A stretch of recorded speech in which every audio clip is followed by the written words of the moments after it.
5-Minute Digger Tales, Quarry Rush, published by Igloo Books. Joey and the JCB team were working at Boulder Quarry, and Joey was eager to get started. "Not so fast, Joey!" shouted Doug. "Gather around. I have an important safety talk before we begin." Joey joined the others and listened to Doug. "The quarry can be a dangerous place to work," said Doug, sternly. "So today we are going to pair up with a work buddy, and remember, safety first." Joey was teamed with Marty Mixer. "Come on, Marty," said Joey, eagerly. "Let's move some rubble." Joey whizzed across the quarry into the old tunnels. "Wait up, Joey," replied Marty. "We have to stick together." Inside the dark quarry tunnels, Joey started working hard.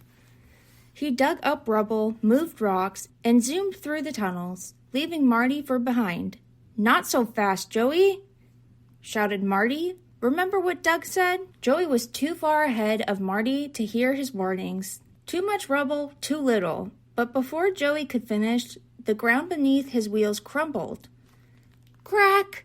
And he fell into a deep, dark hole. "Help! Marty!" screamed Joey. But there was no reply. Joey was stuck in an old mine shaft. It was cold and wet, and Joey started to feel very scared. Meanwhile, Marty had gone for help.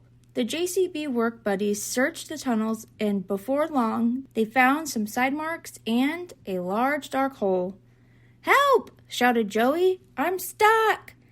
"Don't worry, Joey," said Doug. "We'll have you out in no time." "I'm sorry, everyone," said Joey. "I was going too fast and I didn't stay close to my work buddy." "It's okay, Joey," replied Marty. "Now, let's be safe and move some rubble together." The end.